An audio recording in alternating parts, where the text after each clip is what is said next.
And we should be live. Hello, everyone in the chat room. Welcome to Work After Hours.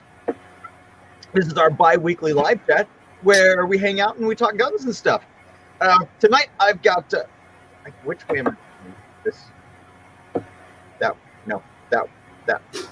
That way. We got Builder Shooter with us. Say hey, Builder. Hey, guys. I believe... Oh, and he's about to take off, apparently, in his little fake airplane. We should have Humble Marksman joining us later on. He's getting held up a little bit. So, sorry, I've got it. Nice. That's a nice takeoff. So, hey, everybody in the chat room. Pistol Pete, Locke, how's it going, guys? Kathleen is always here. Hello. So we are first gonna. I actually did my job this time and came up with some gun news to talk about. Then we'll just go into our normal live ranting and babbling and all that good stuff. So, news this week. Hey, Cajun Tigers, how's it going? News this week. We've got a new gun out from Taurus. We've got the Taurus G3. Professor, what is up, man? We got the Taurus G3. This is basically a G2C, but like the full-size version of it. A couple of the features are a full-size. It's full-size. Excuse me. It's got a 4-inch barrel, a 15 and 17 round magazine, manual safety. Now, the niftiest part that I find about this thing is it is a striker fire gun, and it's got double strike capability. Did you hear about that at all? Huh? So it's oh, and you can't type and talk at the same time. Dang it! I build stuff with these. Oh, my audio's bad. Huh? Is my audio okay on your side? It could be better. What one were we talking about? Give me a second and let me try to fix my audio. Is it? I wonder if it's using the wrong mic. Sorry, guys. While we are messing around with my audio, yes, it's a double strike striker gun. So this new the new Taurus G3 striker fire gun with double strike capability. So, did you hear about that at all? I didn't hear about the double strike. I've seen some pictures of it. Honestly, I'm not as apprehensive about them as I used to be. Back when they made the Millenniums, there was some stuff that went on with the Millenniums that was just bad. Yeah. But they've really turned up their game. They know they have to put out a better product than they used to. So, I don't know. I'm sure it would be a very good gun for that level, that price range, what's in its competition and stuff like that. Right. So, sorry, give me a sec. I am... that's why. Not that one.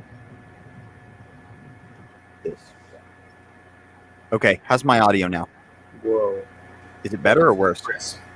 It's what? Crisp. It's better? Yes. Success! All right. Man, it's a good thing I know computers. Sorry to everybody in the chat room, and I totally missed like all of the stuff that we were just talking about. So let me catch back up really quick. If mine's bad, you guys are just going to have to deal with it. No, yours is fine, actually. My computer swapped microphones. It was using that microphone instead of this microphone, which is bull crap. So anyway, so yeah, it's pretty cool that it's got double strike capability. Now, my only concern with that would be that in order to get double strike capability, it would have to be a, like, you know how Glock is technically a kind of half action where when you pull the trigger, you are priming the striker the rest of the way. The only way to get that double strike would be to fully prime the striker, which means it's going to be a hard, long trigger pull. So I'm guessing that the G3 is not going to have the best trigger pull. The professor said the G2C has double strike as well. Yeah, because the G3 is just a big version of the G2C. So I'm curious if anybody in the chat has tried the G2C's trigger. I'm going to guess it's not that good. So that's just my guess based on the double strike capability and kind of how that would be designed. So if anybody can pop in and tell us if you've tried, And yeah, Taurus's handguns they've been better lately. They're still not. They're not to the point where like I would 100% trust it. Like I'm not gonna, and that's not just Taurus. Like I'm not gonna go out and buy the Mossberg, their little pistol. I just don't trust it yet, you know. And I've heard nothing but good about that one. So I have a couple Taurus revolvers that I have been mulling over in the past year or so, just because I want some range blinkers. Yeah, and on like a 22 Magnum convertible double action, single action revolver. now, Taurus revolvers have traditionally been decent. Mhm. And then the PT92 was decent, but I think it's because a lot of their revolver tech and the PT92 obviously are all reverse engineered stuff. They're So, actually 11 too. you know, it's like it took them a while to get their from the ground up options off the floor and kind of not being crap. Okay, next up. Yeah, Kathleen, I got it. Well, I mean, I like other gun brands, but Glock and CZ, if you've got one of those, you're pretty solid. Okay, next up is the Henry Garden gun. So this is just a traditional Henry 22 lever action, but the catch is that it's got a smooth bore, and it's actually made specifically for the little 22 shotgun shells, which are really, I mean, up until this point, about the only thing that I've ever really successfully seen them shoot out of was a 22 revolver, which doesn't have a quick enough or a long enough barrel to really get the cup seated. But Builder said that he saw 22 Plinkster do the review on it. Yeah. Give him a summary. It was just kind of a first look. I think it was a 6 or 7 minute video. And he just, honestly, he took an H001, which is the base model Henry 22. And he took an H001G, which is the garden gun. He put a shot shell in both of them, pattered them at 5, 10, 15, and 20 feet, just to show the difference. And the garden gun actually held a pretty decent pattern at 20 feet, which at 20 feet you're probably out of effectiveness with a 22 shot shell anyway. Hey, Big Johnson's in the chat. How's it going, Big Johnson? Yeah, Professor, I thought that was a good idea. Builder and I have talked about that a little bit. Just getting you can get a good Taurus revolver. You can get a Taurus revolver with a lot of potential for like $400 or $500. The one that I was going to get it had a 357 mag 38 special cylinder and a 9mm cylinder with a 6-inch barrel. 6-inch barrel, ported barrel for like $500. So I'm looking at getting one of those. And I mean, you guys know that I can't leave well enough alone. So I'd get in there and clean and move stuff around. Not move stuff. I'd polish stuff and, do what I do. So if you guys like that idea, let me know in some of the videos that you'd like to see that kind of stuff. Because up until now, I've not really done anything with revolvers. So the Wheeled and Armed, how's it going, man? Kevin Jung? Is the 692, that's the model you were talking about? Is that the one that I was looking at? Okay. Yeah, I am so bad with revolver model numbers. None of them make sense to me. They should do it like this. They should have a letter for the material, then they should have the number of shots, something to tell you the caliber, and then the barrel length. Damn it, that's what it should be. Come on, people. This is not. Wesson does that with their number designation. Like, this is not rocket surgery. 6 is stainless. 5 I know. Is blued. But why isn't stainless S and blued is B? The bastards. Okay, anyway. So next up, we've got something that I don't have a whole lot of interest in this because I'm a cheap ass. It's the Zev OZ9 Compact has come out. For those of you who don't know, that is Zev's, basically their super high-end, custom-built, in-house, from-scratch Glock clone. That aluminum frame. It does. And the MSRP for this is, can you guess what the MSRP is? For Zev? This particular one. Say almost compact 2,000 side. at least. Nope, it's not actually. It's $16.79 for MSRP. Mm. So, I mean, it's not terrible, but I can think of guns that I would much rather have for that amount of money. You know, if you add up, like my 17, how much money I put into it, I'm still probably not there. I'm probably closer than I am comfortable with, but that's a lot of money put into a Glock. It is a lot of... For a gun that runs right off the bat, everything you do to it is just little tweak here, little tweak there. But it's just Glock's work. Yeah, exactly. And they're trying to re-engineer something that works and make it better, but you can't make it better if its purpose is working. Like, you know, Zev's making something way more difficult than it needs to be. Also, I like Professor's name for it, the Zev Super Not a Glock. Pistol Pete, if I had something for you to win, I would, but everything that I have right now is for the giveaway. Speaking of which, no, hey guys, he was talking to Big Johnson. Oh, okay, that's all right. But well, no, because he guessed 1700. Oh, so damn, he wins. But let's see. We are doing a giveaway here in a little while. Once we hit 5,000 subs, we'll have a giveaway video up, and I've got the video explaining the rules up already. You'll have to sub. Everybody who subs gets entered into like a swag pack prize. And then once the video comes out, you'll need to comment on that video for all the subsequent things that you guys can win. So keep an eye out for that. Hit the notification bell next to the sub button if you want to keep an eye out for that. The video will be up for about like 2 weeks or so is probably how long I'll run it. So did you just text me on purpose? I did. Okay. Oh, thanks, buddy. Let's see.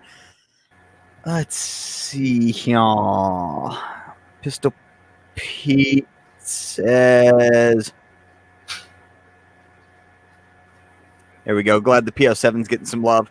I don't do the PO7 that much. I don't know why. I do know why. It's because all the guns that I've gotten since it are more fun to shoot for me. Yeah, but Johnson just did his. He did. I need to get mine up more. But Johnson, you know what? Screw it. No, I'll just let Johnson have all the PO7 love. Mm-hmm. Let's see. Oh, John Cash is asking about Johnny Glock triggers. I have a secret, guys.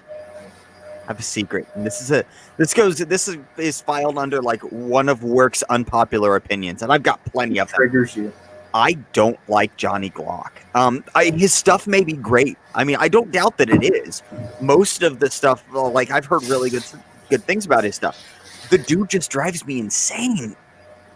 I can't watch his stuff, and I don't have enough Glocks to bother getting a trigger anyway. But I have one now. I sold my RTF2, guys, and it's all your fault because I spun that idea last time, and you guys were all for me selling that, and I'm almost sad. I don't have a comp workhorse anymore, so no more comp reviews until I find something else. But it's not true.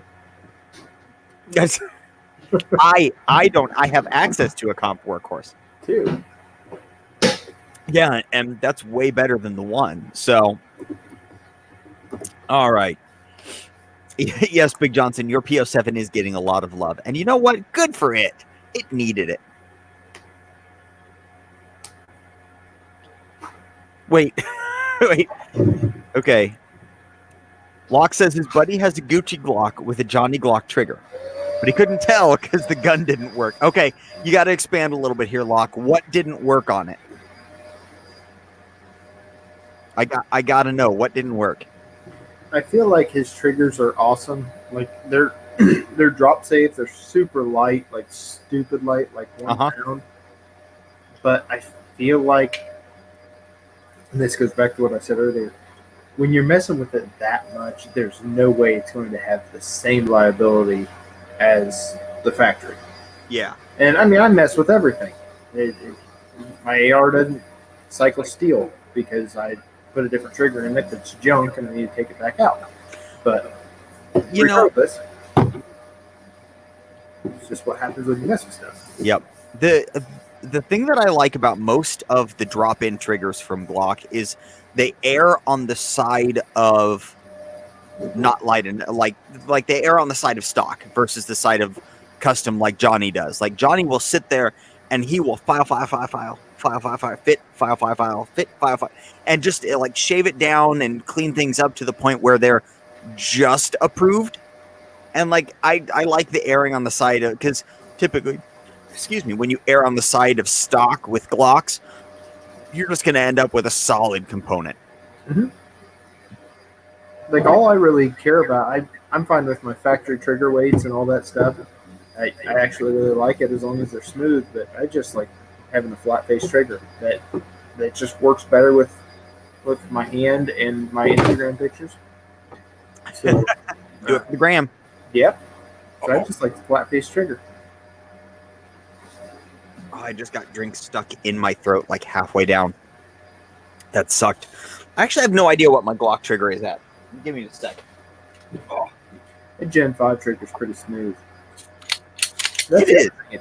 The trigger weight to me isn't as important as the trigger being smooth. The profile of it. Yeah, the trigger pull profile is significantly more important to me than the weight. But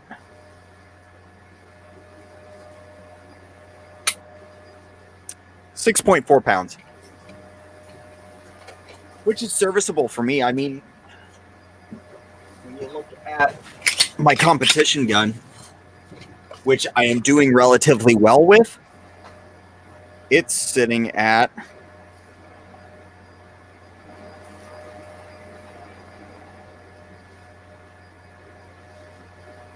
nope, I should probably get it so that I'm actually pulling the dingus back. Yeah, there we go. It's a 5-pound trigger. So I mean, even my spiffy trigger is a 5-pound trigger. So all right, or not my spiffy trigger, even my what most people would consider like the trigger that needs to be their fast trigger. Yeah. I think my 34 breaks at 4 pounds, and my 17 breaks at, I want to say it's at 5. But I would take my 17 trigger over my 34 trigger all day because 17 is so much more crisp. Yeah. 34 is 4 pounds of mush. Yeah, see, I don't like mush triggers. Like Humble likes that rolling trigger where there's not really a wall; it just breaks. Mine's kind of gotten to that point. Like it's broken at this point, and it's got friggin' parts in it from 5 different trigger kits and all this stuff. Right. Yeah, that's true. It does have a lot of bits and pieces. I actually have a ghost connector if you want one. I think I have yours in there. I don't know. I've got one sitting up there. I've got a spare connector, so who knows? I think I have them in all my Glocks. Sorry, I'm running back through the chat. Yeah, Pistol Pete. The Apex trigger for the M&Ps is, if you can spend money on it, do it. That's different, though, in my opinion, than like a Johnny Glock trigger, because Apex, right? They give you a better trigger than factory, yes, but they stray to the side of it's going to work in every gun because they don't want to have to replace it. Yep, absolutely agree with that. Yeah, Brian McD says, if you need a perfect trigger, then just don't go with Glock. It's true. The better you make the trigger, the further away you get from safe action design, which is 100% true. I mean, there's a limit there on Glocks. There's a sweet spot where you can get a really nice crisp trigger, but with Glocks, like the thing that I find with most people is they want to cut out like pre-travel and post-travel. That's not how that trigger is designed. That trigger is designed with pre-travel for a reason. If you guys are wanting to see kind of why, Tactical Toolbox, I just caught a video that he did specifically on Glock triggers, and it is freaking awesome. Like, he goes into all of the little aspects upon what design features make those triggers safe and why like different mods and stuff will actually affect it. So go over to his channel and check that out because it's a really good video. He actually showed you how to check to see if your trigger was going to end up being safe by removing, like using they call it like an armorer's backplate, but it's a backplate without the bottom little thing on it, where you can get a pick in there and push down and try to get it to release. So yeah, that's it. Some of the triggers are really nice. Kathleen, speaking of Overwatch, I am supposed to be getting something from Overwatch here in a couple of weeks. Not for Glock though. Not for Glock. I like Overwatch a lot. I've heard a lot of really good things from them. I've not had any of their products yet, but I'm hoping that this one that I get is going to be, I know it's going to be nice. I've known that it's coming out for 2 months now, and it's taken this much time because they actually engineer their stuff. It's not just a machinist poking holes in stuff and seeing what works and what doesn't, which is unfortunately what the company that made my current trigger that I'm running does. I found that out afterwards, and apparently they may have reverted their trigger pin size. So I'm not 100% sure how that's working. Is that on my screen or? Kathleen, that is a very true statement. And which one? Her last one. You pull that up on the big thing. On our faces there. The "Don't You Think Many Guns" one? Yes. There you go. Talk about that for a second. Boom. Everybody works on making a Gucci Glock, but then they never shoot it. That's true. Or, a decked out AR, and they never put in the rounds to sight it in or whatever. Yep. So what's the point in having that gun? I've had a dozen ARs or so, and I've had everything from what I have now, which is an A2 front sight with Magpul furniture and a 3-power optic, to I've had,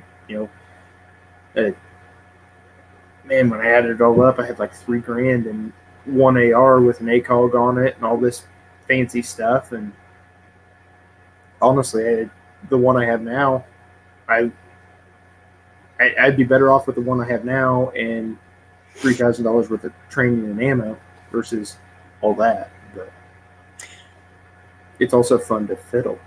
It is. I love it. See, and as I said, like, I can't leave things alone.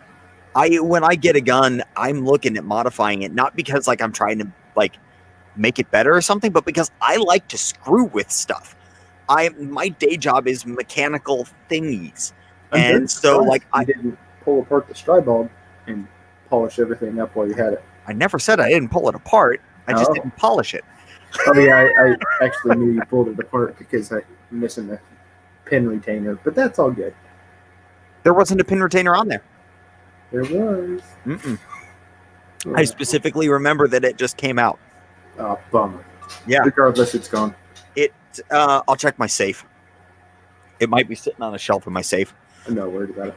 So anyway, but yeah, like, I just like fiddling with things. Now, that being said, I don't do anything that's going to render my stuff unsafe. So like with Glocks, for instance, I don't do my own Glock trigger. I'll replace the trigger. I'll do drop-ins and stuff, but I won't replace it myself, Hey, Humble's here. Hello, everyone. How's it going, Humble?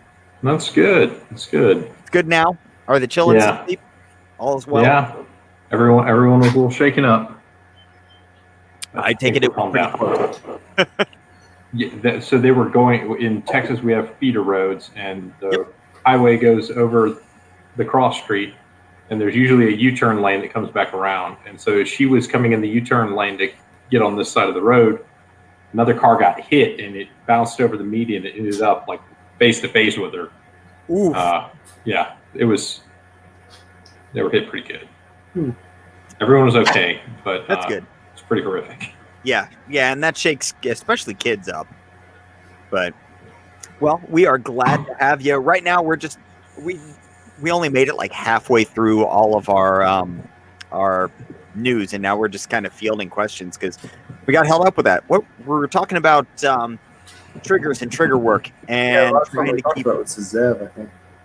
Yeah. The last thing we talked about was the Zev, and that kind of led into this about like custom trigger work versus drop-in triggers. And I personally, with drop-in triggers, I like the ones that err on the side of safety. Oh no, it was because somebody asked about Johnny Glock. Have you ever run a Johnny Glock trigger? I have not, but I'm familiar with him. Okay, yeah, and I can't stand the dude, but I don't know anything about him. What is he doing? He will make a 1 pound drop safe trigger for a Glock. What's the point? right? That's I don't know. that was pretty much the conclusion that we all came to.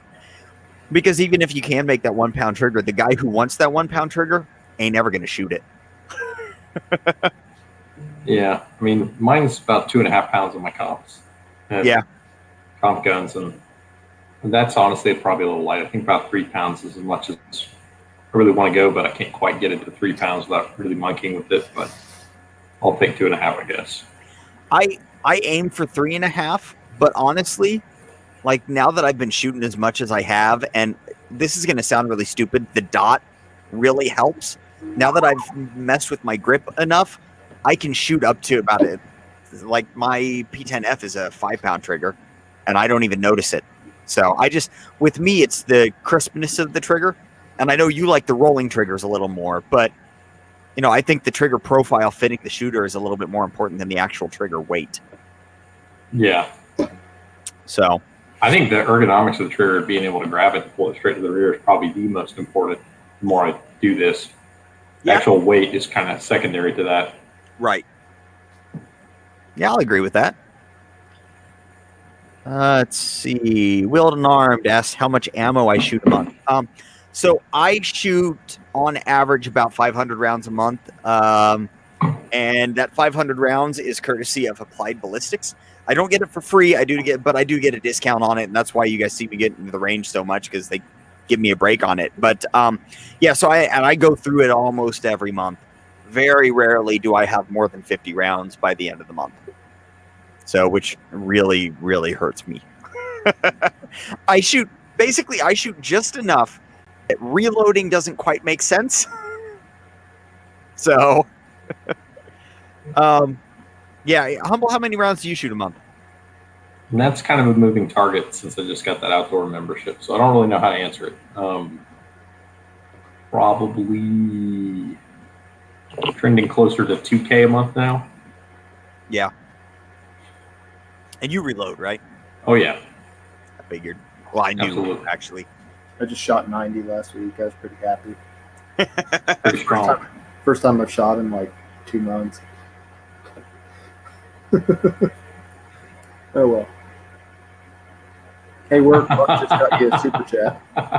Hey, thanks, Locke. I feel like he should have. I feel like you need to read it the way he's intending it, not the way he actually wrote it.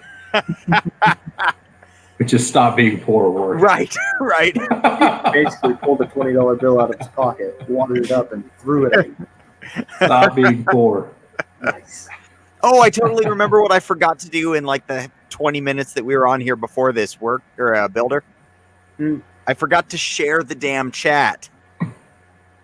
I thought you're doing that the whole time. No, I don't know what I was doing anymore. I don't know. It's late and I'm half asleep. Professor said he'd give me money, but he needs ammo. Yeah, so have you guys played the fun game of speculating on what it is Springfield Armor is about to launch? Not yet. We've not gotten to that point yet. I'll give them this. They've had my attention on every launch, and every time I've been disappointed. Yep. I still think that they Saint. Really well. Yes, the Saint. I was like, cool, they're going to bring out a new pistol. And then it's like, oh, it's another AR. I think that they have they purchased the patent rights on the Reformation and the Franklin Armory Reformation, and they're going to make that a Saint model of that. That's what I think. That's what I'm going. Oh, the Reformation is the smooth bore? Yes. Straight rifle. Yeah, so they'll do a straight, it's straight rifling. So they'll do a straight rifling Saint. What do you guys think? I can't. I'm guessing revolver. Chat, feel free to pop this stuff in here too. Yeah, I'm going wild side, and I'm going revolver. You're going. Ready for mine? I recommended a straight rifled pistol, and you're saying you're wild. Yeah, all right, Humble. What do you got? I think it's a knife. You And I think it's going to have a grip zone and a sharp zone. And it's going to be awesome. Oh, in the stabby zone. Ooh, The sharp zone. the sharp zone. Highway to the sharp zone. Yeah. Burnow. See, because if they have a wheel gun, they would have a turny zone and a hammery zone. It looks like half I'm of sorry, a did you pound say a sign. hemorrhoid zone? A hammery zone. That's my hemorrhoid zone, son. I tell you, one of us will definitely be wrong. I think there's a Yes. potential for all three of us to be wrong here. That would be awesome if they had all this build up and then they had like a cheap $30 pocket knife. Like, here you go. That would be pretty amazing. Or if it's what if it's a chainsaw bayonet to mount on the Saint, just like that New York Times article or whatever. I like it. We're coming up with, you know what? We should work Actually, for I would them make because it with we're the coming up with chainsaw. better ideas than they ever use. Help make hay with the chainsaw bayonet. Chainsaw bayonet would be good. It was awesome. It was an electric chainsaw, had a battery pack on it and everything. It worked. It's pretty cool. It was heavy. Yeah. I don't know. I'm going to try and get a T&E OSP XDM from them to shoot That'd be cool. for review. I'm what? invested in trying to the XDM OSP, their optic pistol. It's not the 5 Is and a that- quarter though, is it? I don't know. It doesn't need The to only be. OSP I've seen is a 4.5. So it'd be, 17 size, which is fine. Is that That's the fine. niche you're trying to fill? It's just what I'm interested in. I mean, I want to see how they all shoot, and I suspect that they're all going to be pretty good for the most part. Kathleen wants to know how you're liking the SRO, Humble. I like it. I think I'm going to retire my Delta points and switch over to that with enough time. Hopefully, it doesn't break and I need another one. But that's definitely on the agenda. I'll probably get rid of at least 2 out of my 3 Delta points for it. Are you going to get rid of them, or are you going to keep them to run on your T&E guns that you're getting? I'm going to keep at least 1 to put on T&E guns because everybody seems to make stuff for the Delta points. So Speaking of Sick. T&E guns, so my favorite YouTuber to hate on lately, Mac, posted up earlier. This is great. So he posted a picture of the Legion, the X5 Legion, and in this picture, it was rocking a Delta Point Pro, and he's running Syntec ammo through it, the Federal Syntec ammo. The 130 grain PCC ammo. Was it the 130 grain? 130 grain PCC. Okay. So in his comments down below, he outlines this combo has worked well for everything except the Delta Point Pro. For some reason, it won't run with the Delta Point Pro. It keeps, I don't remember what it's doing. Failure to eject. Yeah, failure to eject, and it's the rounds are bouncing off the Delta Point Pro when it doesn't have a failure to eject. So no Pistol Pete, he hasn't broken it yet. So he says in this post he goes, I think it's a gun or this gun combo matched with this ammo. And then he says, I haven't tried the recoil spring the other recoil spring that Sig sent.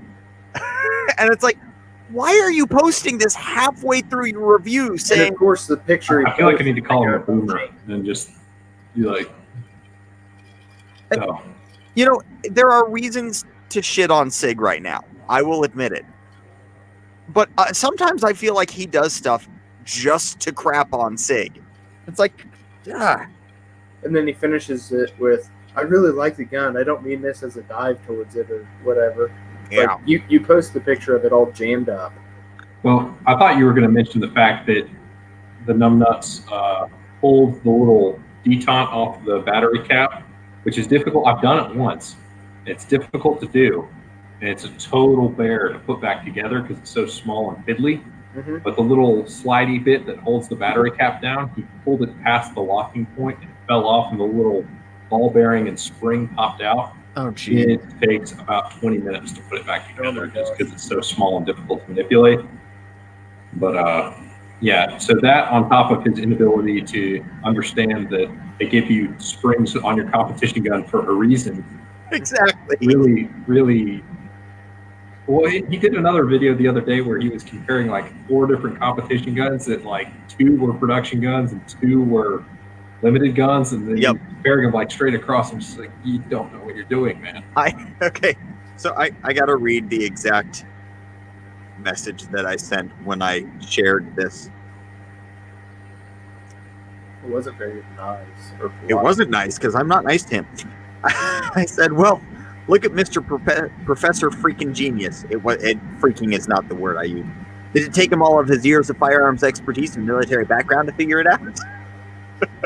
It's like he's like it must be the pistol optic combo with the ammo, and I'm like, well, if it worked with everything else and then this combo didn't work, yeah, probably. Syntec PCC stuff loaded different? I don't think so. I don't know, maybe a different powder type. I didn't know if it was I think out it of a longer uses barrel. sport pistol. Is the kind of same pistol powder that I use. I think it uses. okay. And there's nothing special about it. It's just, I mean, the only special thing about it is the fact that it has a red bullet. Yeah. Well, the PCC's orange, I believe. Well, I wouldn't know because they're all my own. But Speaking of USPSA, what's going on with Tony? Cowden? oh yeah, have you caught the chat up on what that's all about? No, we haven't talked about it yet. No. He's been accused of cheating. And You want to break it down, Humble? So this past weekend was the Area 8 match. In an open division, there was a guy who placed 30th as a grandmaster, and that's kind of a problem. Like, he's finishing with the B-class shooters, and short of being open's one of the hardest divisions to make GM, and if you can even make GM, then you're usually a lot better than everybody else. Like, maybe you would hang with the A classes if you had a bad match. But he finished like middle of the pack B, and so people started snooping and getting into his background. And Practice Score, the software they use to score it, has the ability to flag edits due to cheating issues in the past. So USPSA has suspended him on suspicion of cheating due to the fact that all of his scores have been edited. And he's claiming that he's not a cheater, but he may not be cheating, potentially. But he definitely is a reshooter, which is also frowned upon, which is like, you don't like the score you get on the classifier, you pay your $3 and you shoot it again. Yep. Like, that's been since, I don't know, the past 4 years. It was nearly done away with, but... Out of curiosity, I watched a couple of his matches, and the whole time I'm watching it, I'm like, he is not, like, he's our level. And I don't mean your level, Humble. He had 30 penalties in Area 8. Oh my. And I was like, that could be a bad stage if he had his gun break. But then I pulled up his match results, and it was like 2 mics and no shoot on each stage. So he got him the old-fashioned way, the honorable way, I guess. But I don't know. I guess, like, correct me if I'm wrong, but the USPSA, the organization, they're relatively careful about that stuff, aren't they? Like, they don't do that stuff on a whim. He'd be the second person who's been banned this year for cheating. Like, they'll ban you for life if you're not cheating. Jeez. Yeah, but they don't take it lightly, is what I mean. Like, they require proof before it. It's not just like a hint of, he may be, let's kick his ass out type of a thing. With the edit logs from Practice Score, I mean, they kind of get you red-handed. It's difficult to be like, well, maybe you didn't change it, but your score was edited 4 times. Like, sure. Yeah. So he says he has video proof of him shooting all of his good classifiers. So at a minimum, he's just a reshooter who's a grandbagger, and that's okay. It's not good, but it's allowed. Right. So, I mean, but worst case, he's a cheater. Best case, he's a grandbagger. Neither one of them optimal, but... Yeah, it's not what you want to be. You get to pick. See, I'm not good enough to even bother cheating, so... Well, getting overclassified is dangerous because when you are overclassified, you're at the bottom of your class, and it's just a constant blow your ego because you just doubt yourself, like, do I even belong here? So yeah, unless you're cheating. Just come by it honestly and own the fact that you don't practice enough to be better than you'd like to be. That's how I am. Yep. Well, as I've been practicing more and more at this outdoor range, like, I'm coming to grips with what my actual level of skill is. And I mean, it's okay, but it's not where I want to be or previously thought about myself as being. So it's just, wow, I really got to work on this stuff. So, yeah, I'm going to get a real wake up call next time I go and there's like actual good shooters that, like, I've shot carry optics twice now, and both times the field has been pretty slim on carry optics shooters. So this next time I'm going to go, and I have somebody who's I mean, the last time one of the two guys that beat me last time was a master, so I'm all right with that. But I might shoot carry optics if I get a chance to go. if you get a chance to go, you are going. I doubt we are dressing up. It's October. Oh. Hey, Humble, you're here. Do they frown upon dressing up for USPSA matches? No, man. Google or YouTube the Monster Match down in Universal Shooting Academy. It's encouraged to wear costumes. Like, it's just a hose fest where they encourage you to wear costumes. Yeah. So you get dudes who like shoot from the hip and go as stormtroopers. You get people dressed as Deadpool. Yang Lee went with a wig one year as Dog the Bounty Hunter. That's awesome. He's an Asian dude, so it was pretty funny. Maybe instead of doing it at USPSA, I need to talk to Aaron and get a hoser shoot going like that. They did a hoser shoot at the end of last year where it's just a freaking free-for-all. It was on accident. No, it wasn't on accident.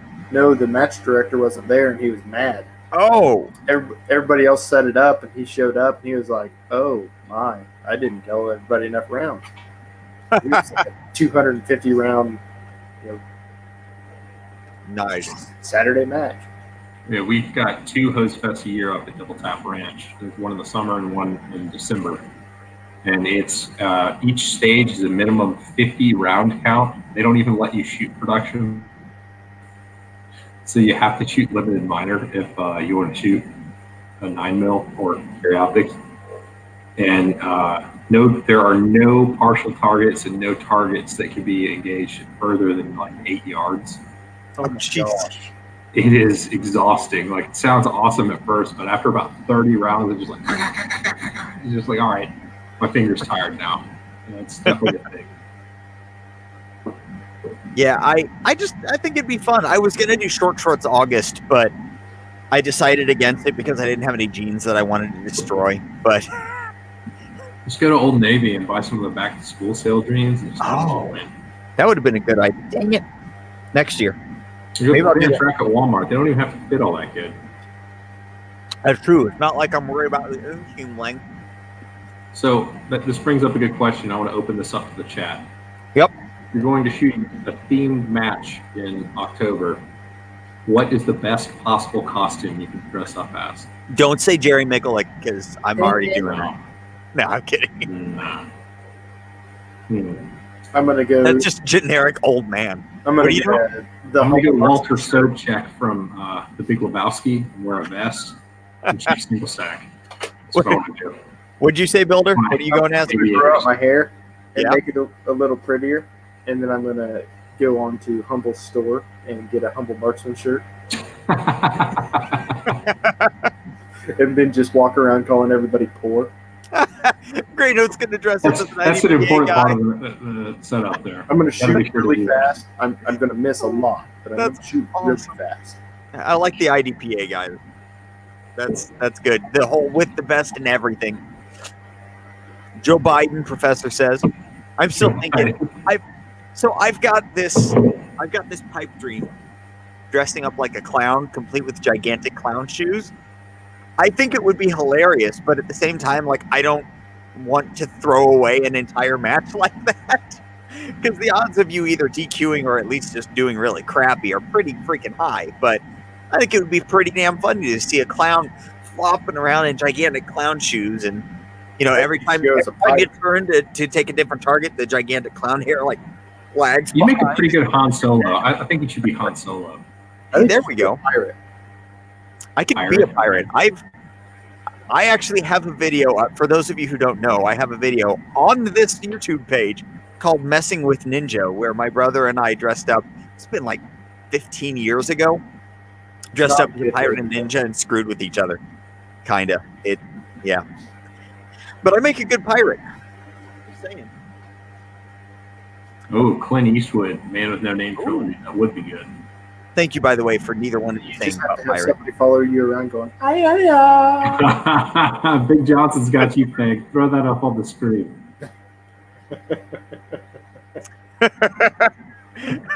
Damn it. Is that even a thing anymore? No, it should be. Oh, there we go. We got a stormtrooper. I'm right with that one. Okay, Hamburger was pretty good. so Grey Note said dressed as it.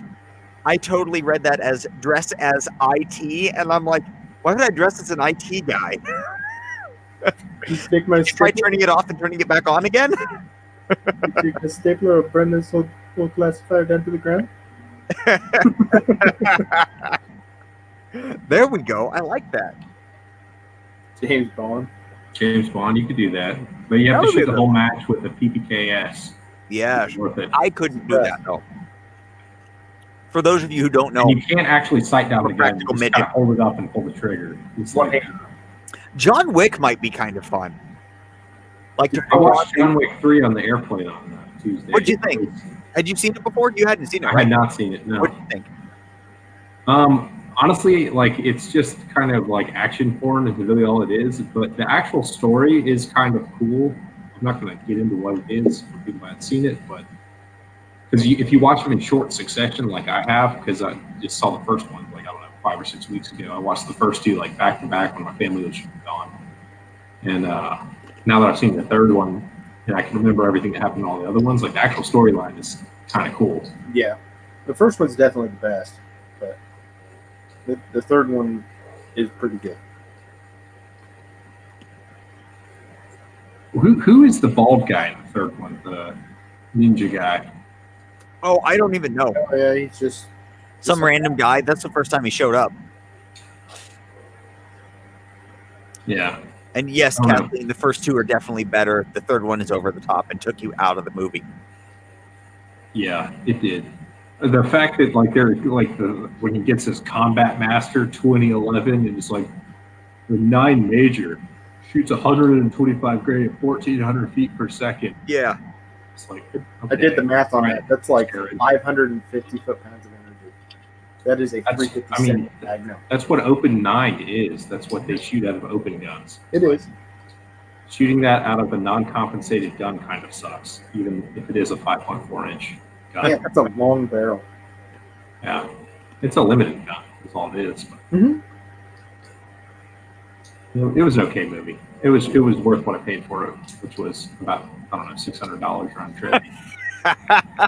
That's a damn expensive movie. It is an expensive movie. Oh. For as modern as that movie was, I was kind of disappointed with the lack of red dots on pistols. Right? And What's her name? Halle Berry had one like for half of the big sequence she was involved in. Hers Yeah. had one. then at the very end, there was this weird looking RMR knockoff thing on one of Yeah. them. But that's just me being picky. Well, Yeah. and at one point, Halle Berry had, I believe it was like 37 or 42 shots without a reload. Ooh, So- Grano thinks you could pull off John Goodman from Big Lebowski. So he thinks you should be Walter Sobchak from Big Lebowski.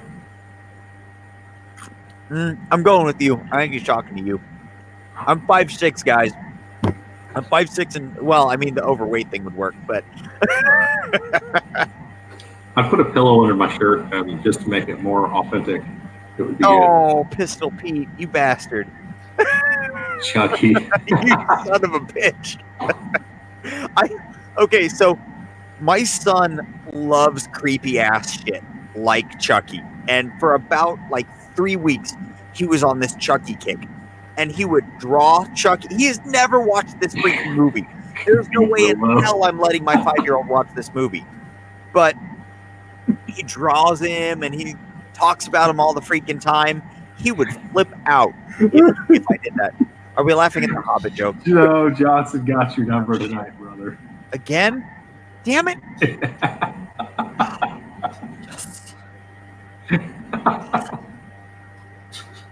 Can't you just? Doesn't the nurse have chapstick? No, get over here.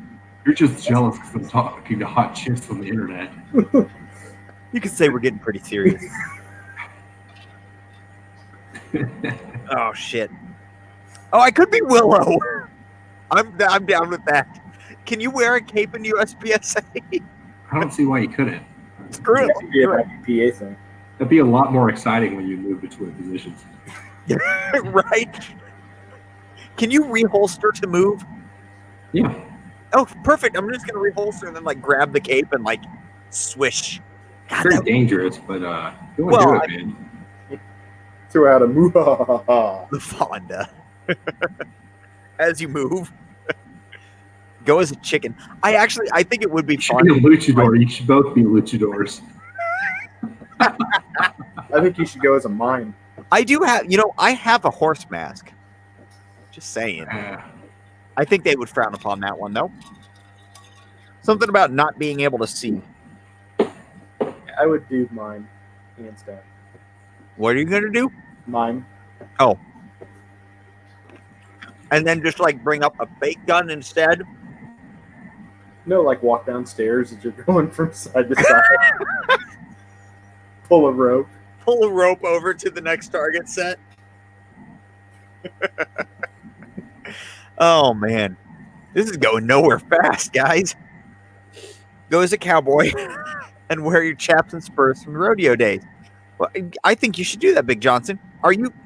Has he been shooting you? Oh, no, he broke his toe, didn't he? I still don't know the story behind that. I'm sad.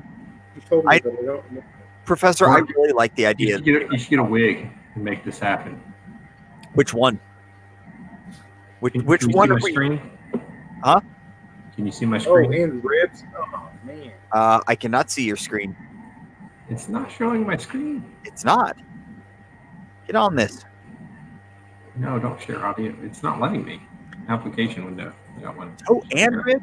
Big Johnson, we got to talk later. Oh, yes. It's the best. That would be amazing. So that's what we're doing. That'd be good. That's it. I think being luchadors, I'm sure you can get. What's better, that? Let's go with this one for a little while. Brady Bunch it for a little bit. Yeah, I think we should Nacho Libre. Nacho. Oh, you could be Nacho Man, Randy Savage, Libre. Bret Man Hart, Ric Flair, Here's the Hogan. problem. I don't want to spend money on it. Yeah, they're kind of expensive. There's the Nacho Libre costume right there, man. $60. You're in. Even better. you could be- I'm the cheapest guy you'll probably ever meet. You can even dress up your kids as Nacho Libre. There you go. My kids would love that. I'm not going to lie. Go as Stone Cold and then just flip everybody off the whole time. That I like. And when you're cleaning up, you can like stunner the barrels. All right, this has gone nowhere fast. Yeah, let's go to some news again. I may be out of news. I don't know. Yeah, I don't want to cover the ATF numbers. I don't care enough. Kel-Tec's coming out with a new 22 long rifle semi-automatic. This is kind of nifty, okay? Kind of nifty. So Kel-Tec's coming out with the P17. It's 22 long rifle, under 1 pound, ambidextrous safety and mag release. 3 16-round mags, okay, which is pretty freaking good for a 22. Slightly bigger than a shield overall size. It uses the quad stack mag style that's in their new whatever that other pistol is. Super simple, and the MSRP. Did you guys see the MSRP on this thing? It's like stupid cheap. $200, isn't it? $199. That's going to be a $175 22 long rifle semi-automatic, which is just cool. Which means they'll probably own one. You what? Which means they'll probably will own one. Yeah, I mean, If you can find them. well, and that's what builder. If you can find them, I mean, it is Kel-Tec. Yeah, that was the problem with the other ones that they put out. Like, they put those out, and they didn't produce enough, and they were selling for like 3 times what their MSRP was. I did just see a picture of their new one, that 30-round 22 long rifle. Yeah.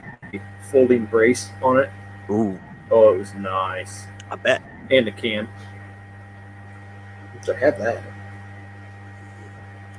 Gray Note's asking if the CZ Shadow 22 kits, the cadet kits, are worth the crap. Did they make a CZ Shadow, the Shadow 2 cadet? Humble, did you know? You had one.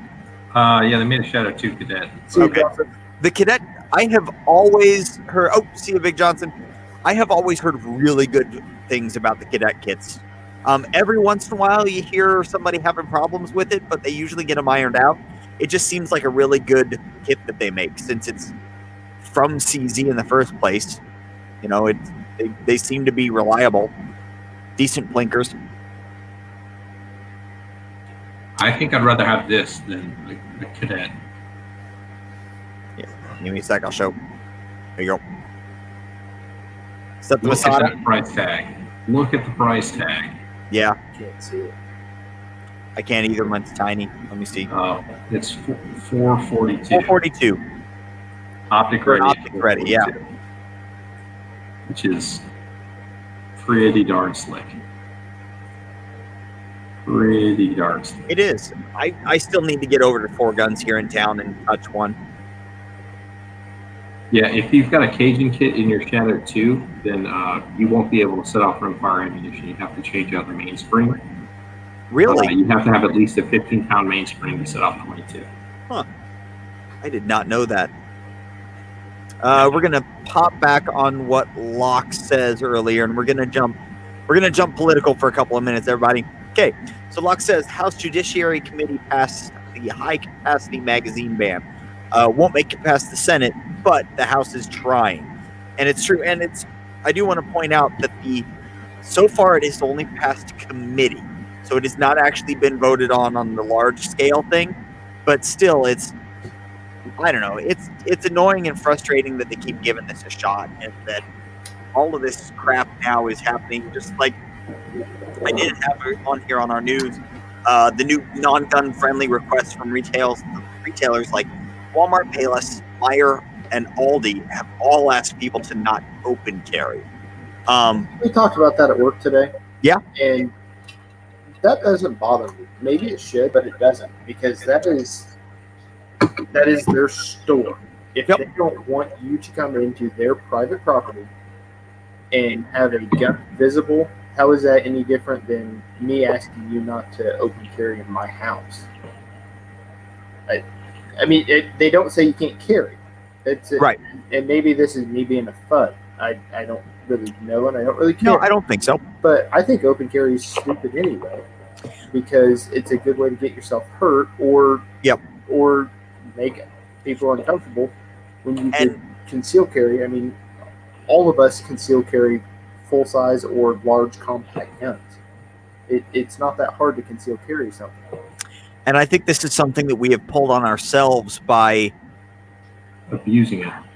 Right. The open carry has traditionally been looked at as like something. It is kind of a taboo, but at the same time, like we just kind of accept it. But some of those guys just push it, and they push it too far to the point where, and the owner of Applied Ballistics here in town and I were just talking about this, how there's some things, especially in the political climate where we live, it's dangerous to push the limit sometimes. Like sometimes you just don't want to poke the freaking bear. It's just not smart. You know, and unfortunately, it's unfortunate that we've put them in the position where they've had to say something. And in today's world, 90% of the stores out there, when they have to say something, are gonna appease the loud left because they're loud, and we'll just be quiet and take it because that's what we do on the other side of things. I mean, I'm within my legal rights to conceal carry permit. I can carry this anywhere I want to go, but that's stupid. Why would you? You just want to show off the strap in on. Texas, they actually have two signs that carry the force of law: the 30-06 and the 30-7. The 30-7 prohibits open carry, and it's pretty common to see a 30-7 sign on the store, and that's it. And I'm okay with it, honestly. Like, I understand the intellectual argument, but I also understand that most of the people who open carry do it like assholes. Mm-hmm. And if that's the way you're gonna do it, then it's no surprise that it's not allowed anymore in a lot of places. Like, it's going to Walmart with a rifle slung. Like, no, right. I want to be friends with you. I want to watch you very closely and figure out if I have to shoot you. That's the environment we live in now. In Texas, does it require a permit to open carry? I'm honestly not real. I think it's a license to carry is the name of it. It's not a concealed carry license. It's That's a how license ours to is carry. as well. So I'm pretty sure that you Ours is a have to concealed have. weapons permit. Yeah, and No. Georgia was the same way, where it was a weapons carry license. Builder, what'd you say? Ours is just a carry permit. It's not a concealed. Oh, it's not? Nope, we can carry however we want, open, concealed, whatever, with that permit. Now, without the permit, you can't carry at all. So, Kathleen raises the point that it's a culture war, and it is a culture war, but like we're shooting ourselves in the foot by people going in these places with rifles slung, thinking they're doing. Like, the optics are so bad on that. And like, you're not a hero, you're a jerk. I mean, and Pistol Pete just said something. He was bothered more by Walmart's 2A stance in stopping selling handgun ammo than their carry policy, and I'm 100% there with you. That's Yeah, the they part used to that sell two ammo. if businesses are going to do that, that's keeps us from having to pass laws. Like if businesses want to do that, that's the whole point of capitalism. Like I don't agree with it. It's not my preference, and I have no reason to go to Walmart anymore. So that's fine if you want to do that, but if that's the way this kind of policy should play out. It shouldn't be done with walls.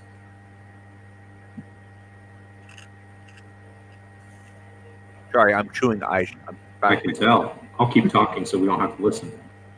So no, I'm not on board. I think it was dumb of Walmart to do that. I think they're going to alienate a large percentage of their customer. If they're the 20% of the nation's ammo sales are through Walmart, and all of a sudden they're just not going to sell the popular calibers of ammo anymore.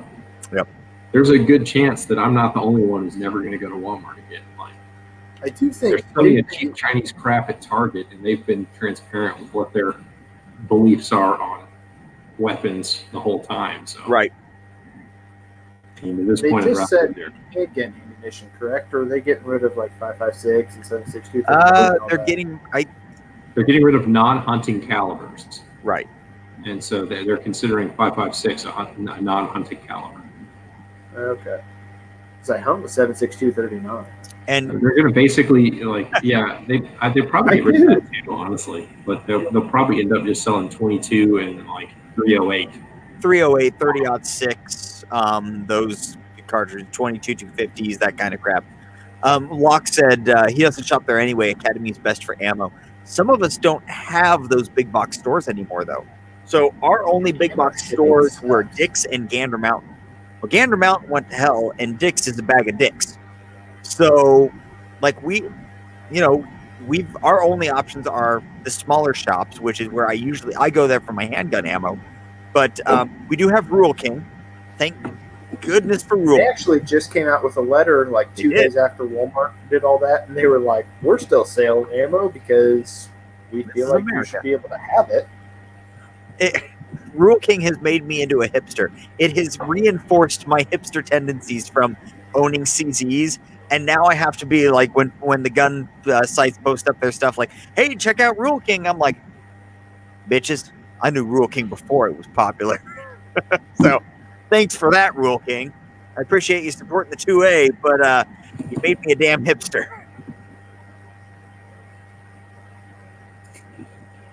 Yeah, we have Cabela's up here, Locke, which is meh. We don't even have one here in town. Our closest Cabela's is over an hour away.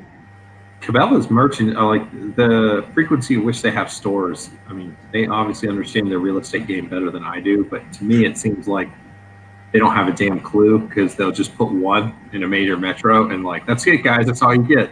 Yeah. And it's like in Atlanta, there was one up in, I guess Woodstock would be the area it was in. Woodstock's way northwest of the city. Is probably an hour from downtown. Jeez. And if you didn't live in the northwest corner of town, you didn't get to go to Cabela's because it was way too far away. To be fair, in Atlanta, the other side of town is an hour away. Atlanta is the only city in which it is 2 hours away from Atlanta. That place is crazy. When we traffic sucks down there, it's insane. It does. Yeah, we've got a Cabela's over in McKinney, and it's okay, but I mean, it's 30 minutes from where I live. We have one. I think they've got one in Fort Worth as well. We have one down in Indy, and I think there's Builder. Is there one up in Valpo? ish, or like Maryville or somewhere up there. Yeah, Cabela's and Bass Pro. Okay. But it just my whole rant, my whole point is in the Atlanta metro is so big, they could support 3 to 5 stores and kind of the outer perimeter around it, but they didn't. And the DFW is even bigger than Atlanta, and we get 2 stores. And geographically, the area is much larger, and they could support 4 or 6 stores potentially, but they don't. I just don't understand what their play is. Academy, meanwhile, is everywhere in Texas. So Academy is. I have heard awesome things about Academy. My brother lived down in Georgia for a while and swore by it. Was pretty pissed when he found out we don't have them up here. Yeah, the Academy's great. I bought a bunch of, like, the shorts I bought for this summer to shoot matches in. Yeah. They're like, Magellan is a brand that they carry. I think it's their own brand of, like, knockoff PFG stuff.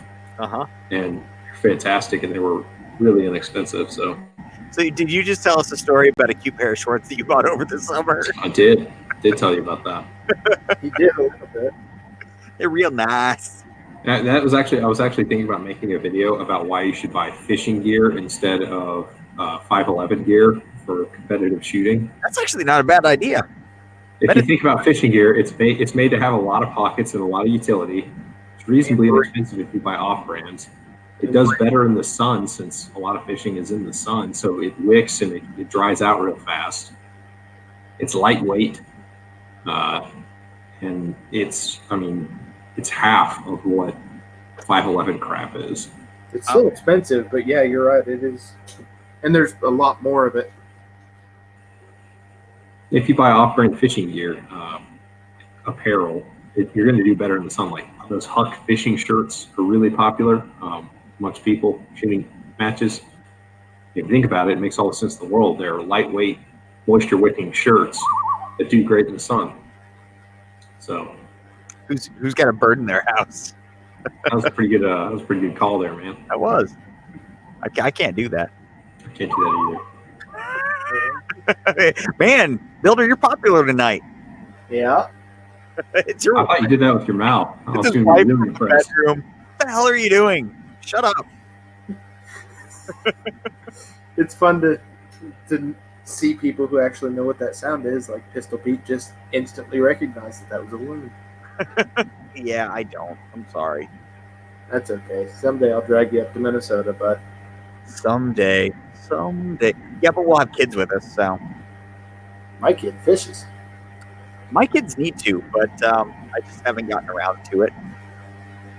I don't have poles for them. I have 1 fishing pole. 1. And 2 children. That's the problem. 1 fishing pole, 2 children.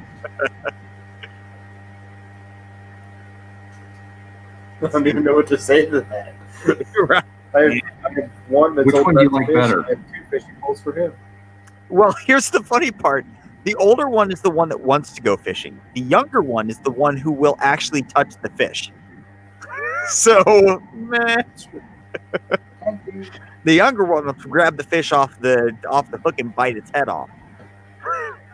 No, but really, I do have 2 kids' fishing poles. Do you? Yeah. Well, I don't have, and the 1 fishing pole I have is not a child's fishing pole. It's actually a really nice fishing pole. 10 fishing poles.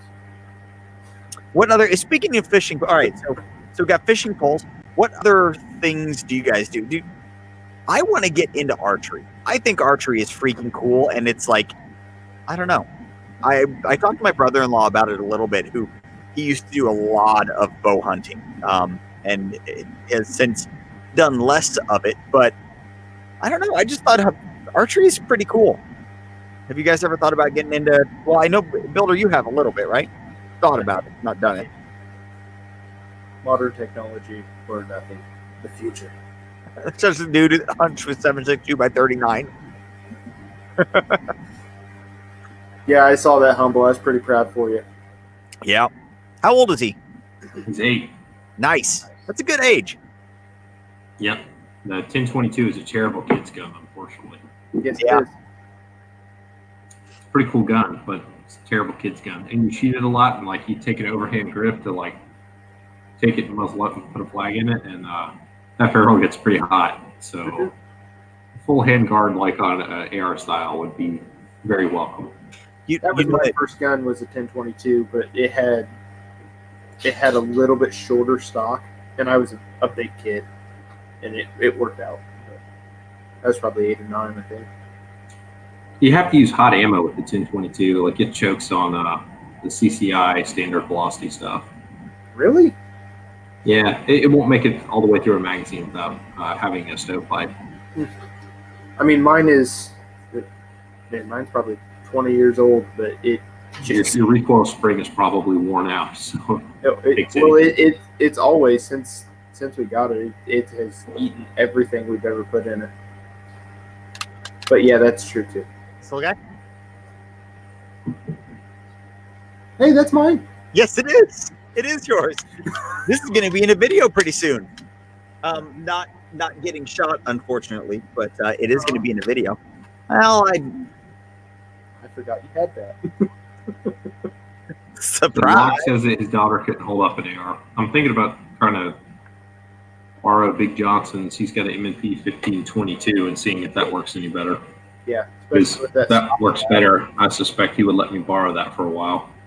I'm just going to toss my 5-year-old behind my new my Remington 783 16.5-inch 308.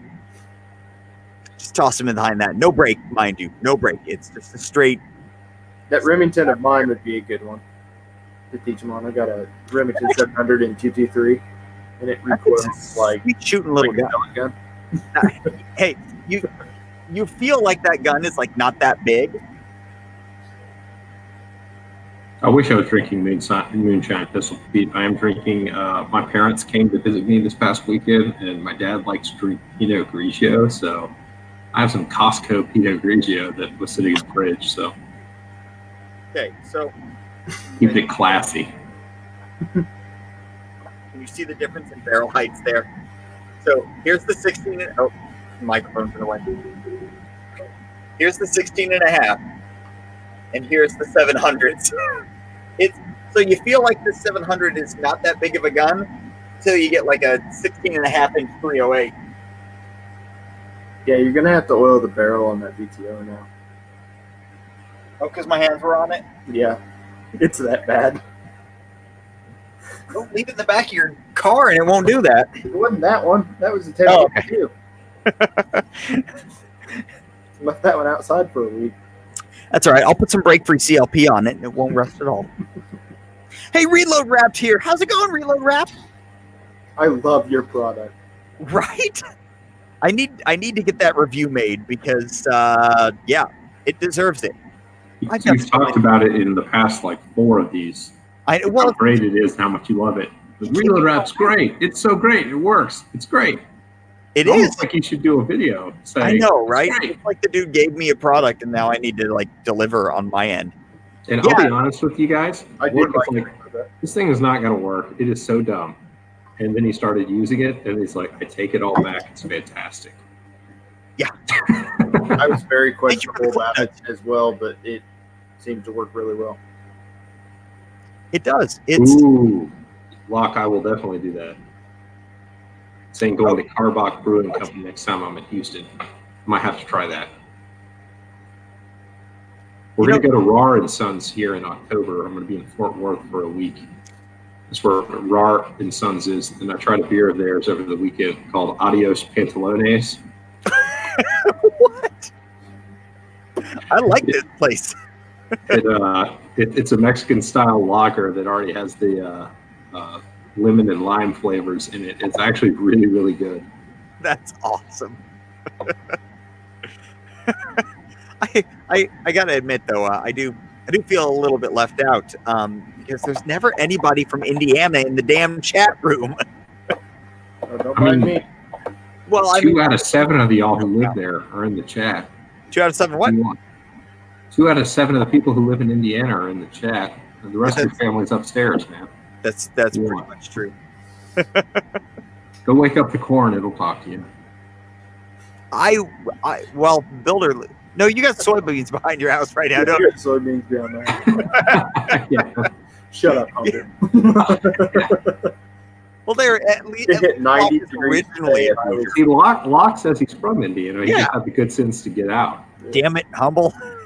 Says the I'm dude only that hit 90 degrees today, and I almost died working outside. It was so hot. hey, it could be worse. You could live in Texas or Georgia. I know, that's what I'm saying.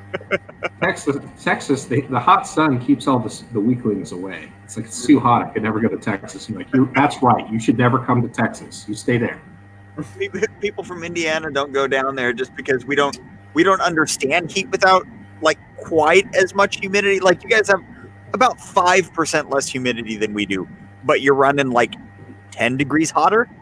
So that scares us a little bit. What is your average humidity, sir? No idea. 85%. Right now it's awesome. Bro, we're like 40%, man. It's Yeah. very pleasant. It's not enough to dry out your nose. No, it's but what you don't hear about is that fall and spring and honestly winter's not. It's pretty good here during those times. Trick or treating in Texas is heavenly. It's super flat. So right now outside, this is in Indy, but I mean, it's really hot and you shouldn't come here. No, it's terrible. It's 80 outside right now. The humidity level is 75%, and that's nice. Like you go outside and you don't feel too bad. During the Wheels day, and Wheel Arms in Atlanta. I was in Atlanta not that long ago.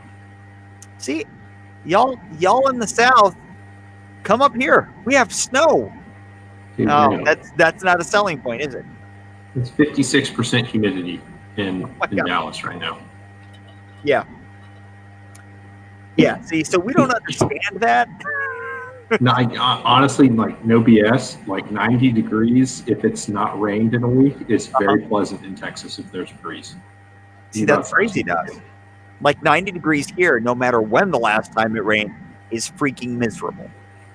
It's you go outside and the 30 feet between my house and my garage, by the time I get to my garage and get in my car, I'm sweating. Like I've already soaked like an undershirt or something. It's insane.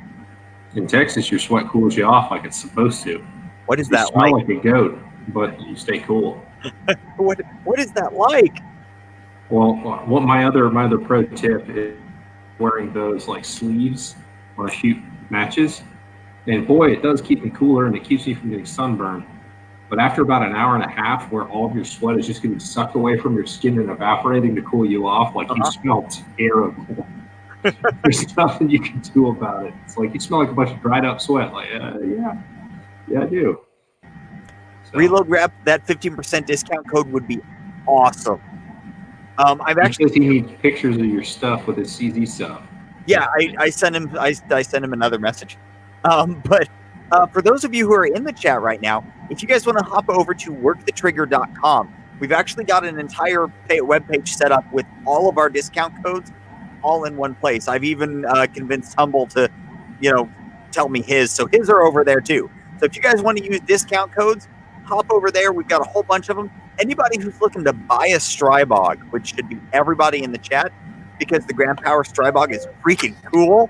Builder, Vanna, please.